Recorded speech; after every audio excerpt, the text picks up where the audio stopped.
Snoot and super snoot shoes is what we're going to talk about today, my beautiful super soul sisters. And yes, it is a very interesting topic because this one is all about snooty people.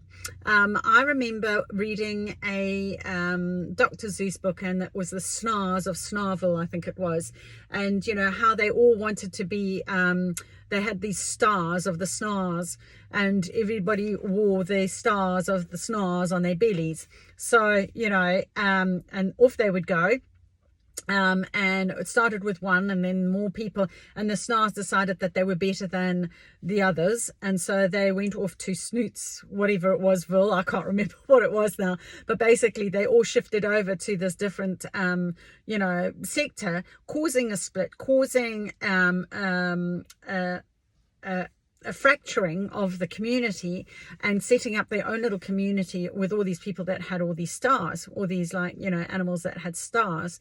And so the snars with stars were better than the ones that, or so they thought, than the ones with no stars. Now the whole you know, life lesson in that is like, how do we do this in our society as well, don't we? And it's quite amazing. It's like, what chariot do you drive? Like how you know, the smarter the car, the more it costs, the bigger the house, you know, pools and tennis courts, and, you know, travel and clothes and bling, you know, all our jewelry, etc., etc. It's all a status symbol, isn't it? It's all about, I've got more than, I'm doing better than, I am, you know, more than, I am whatever, you know, I am better than, I am smarter than, I am blah, blah, whatever it is. Now, for me, okay, you know, the downside of that is that it causes a split. It causes a split in the community. Doesn't matter, countries, whatever. And it is so prevalent in our society now. It's like there is so much emphasis on superficial and material that it's such a joke, because we come into this world with absolutely, I was going to swear, but I won't do that, absolutely nothing. Okay, so we are bare butt naked, and we come into the world, and we don't even have clothes on our back. We pop out, that's how we are. And when we die, exactly the same thing. So my whole thing is like, what is this huge big driver? And look, I can't even be like so up about it, because you know, I grew up like there was so much need and emphasis to achieve, to overachieve, because, you know, of like a scarcity mentality that came out of my father's side and my mother's side to a degree, because they went through the war days, and it was like, you know, it was a struggle to get everything, even down to like a loaf of bread. If you had 2 loaves of bread, man, you were doing sweet, you know. So that whole scarcity mentality and the need to socially climb and be social status was actually quite a big thing. And there was a lot of emphasis around, I always remember my mum talking about the royals, and like, you know, imagine being a royal and, you know, being in the palace. And, you know, she would take me over for these trips, which was a big deal back then. It cost an absolute arm and a leg to go traveling compared to what it does today. I mean, I know that it costs more now since the pandemic, but back then it really was quite an expensive outlay to be able to do that. So you had to be pretty wealthy to be able to even travel. And she would take me to the, you know, the gates of Buckingham Palace. And then I remember how impressed she was that when I lived in London, I actually went through the Buckingham Palace. You know, I've been in Buckingham Palace, and, you know, that my grandfather made furniture for the actual Queen. So there's pieces of furniture that I know that my actual grandfather actually made. Now, all of these give us that star of the Snarvels, doesn't it? It's like, oh, you one up, you one up, you one up, you one up, and the more stars you have, the bigger and better you are, right? Now, this is the whole thing, is like, you know, but are you really? You know, at the end of the day, you're going to check out and you got jack shit with you, right? I mean, like, what's that all about? And people say legacy, but is that a legacy? See, my legacy, I'd much rather have a legacy that counts, that changes lives for the better, rather than going, okay, I've left you a fancy car. It's nice, but one day it's going to break down, or it's going to be old, or it might, you know, become so old and decrepit you can't actually use it. You have to actually crush it and get rid of it, or trade it in, or you're going to have to, if you kept it long enough, it might become a vintage car, but you'd have to wait several years for that to happen, right? Yes, you might leave money, but would you rather leave money, or would you rather leave an imprint on someone's life that can change their lives forever? So this is one of my legacies that I've got with what I'm doing here now, is like, I would love to have it not just for my kids, but for anybody who's out there who can learn these lessons that they can take with them forever.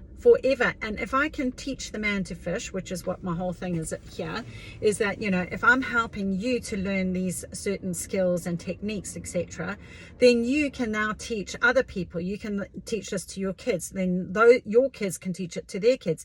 Which would you rather? I would rather have a legacy like that than leave a fancy car. That's my personal thing. The fancy car might be there as a result. Fantastic. If it is, great. I'm stoked. But I'm certainly, legacies don't cause friction. They don't discriminate. They don't demarcate. They don't say, I'm better than you. I am smarter than you. I am, I see myself honestly as a guide. It's like, here's the lessons that I've learned from really many wise masters that have gone before me. I've assimilated it in a way that I hope that is easy to take on board in little steps so that people can understand. But there's no snootiness, like, in it. It's all about how to be the best version of yourself. And I'd rather you have your own personal best than I would have you go, oh, well, that meant that I was able to buy a bigger house, or a bigger, apartment, or I could go on more fancy trips. Yes, nice to have that. Don't get me wrong. I'm not saying that there's anything wrong with that. Absolutely up for that. Don't you worry. I love my travel, and I do like to live comfortably. I'm not I'm not going to be telling you any fibs here at all. And if it comes, fantastic. But am I using it with the driver to be better than somebody else, to put someone else down, to discriminate between, to not be able to say hello to X, Y, and Z? I don't care whether you are a homeless person on the street, or if you own half of Queenstown, or half of the country, or the entire country. I will treat you the same. That's how I look at it. And that is the difference when you've got the super snoots on. It is more about, when I see them, there is I am better than you. I am smarter than you. I am more than you. And you are a little cretin, and you have a status. This is your position in life. Well, where do we get off saying that? Because once upon a time, you might have been one of those people. Once upon a time, you could be one of those people. And I've had many people who've wiped out, and it's been an incredible identity crisis for them, because it's now suddenly they're being rejected by the snoots.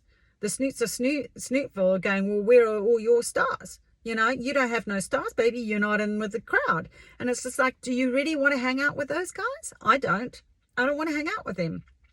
Why do we seek approval from other snars with lots of stars? Why? Why do we do that? Because we want acceptance, we want love, we want connection. Can we not get that from genuine people, irrespective of whether they got the stars or not? Okay, so I don't need snars with stars. You can have stars or no stars. I don't really care. I'm after the soul person. I'm after, how can I connect with you on a soul level, whether you are in the street or up in, the castle. I don't really care, and it's more about how can we let that inner light shine. Forget the snoots of Snootville. They're superficial, they're shallow, they'll ditch you in a heartbeat.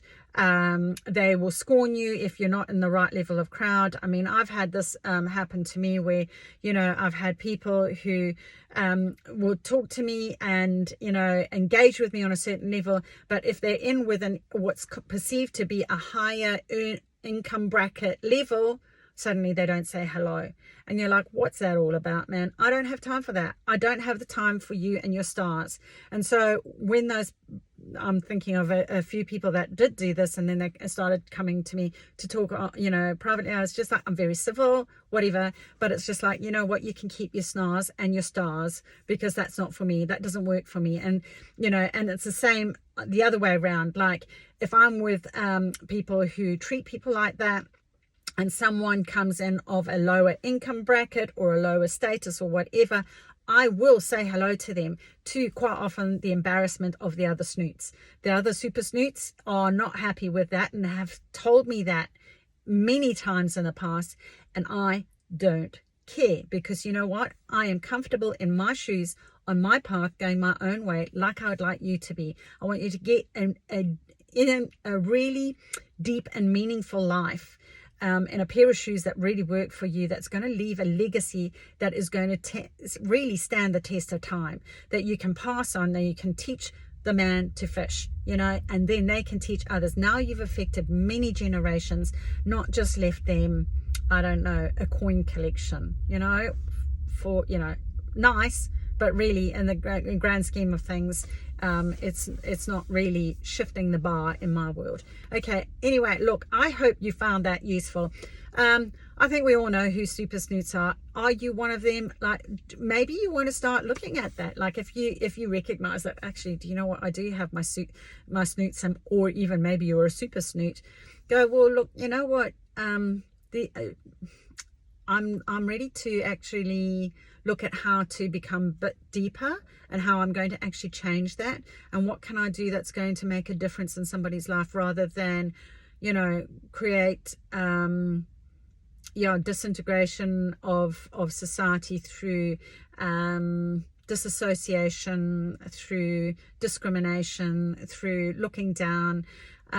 What can I do that's going to change that? Maybe you start doing things, you know, it's like quietly on the side, like just go and buy a homeless person a sandwich, you know, or say, hi, tell me about your day, let's just chat, you know. I know it's out there and it would really challenge you to do that, but if you're game, tell me, direct message me in the Facebook group, or you, if you do something like that, because that would be a major breakthrough if you start doing stuff like that. Anyway, have a think about it. Do you want to keep super snoots on? Do you want to have snooty shoes in the first place? I don't, you know, but I'm open to helping people get out of Snoot Shoes. So if you are interested, direct message me as well in the Facebook group. All right. Thank you so much. I hope you enjoyed that. Thumbs up, like, subscribe. Please do share with someone if you know of anyone who you think could benefit from this message, so we can get this out, ladies. I really do want you in your shoes, on your path, going your own way. Hope you enjoyed that. Namaste.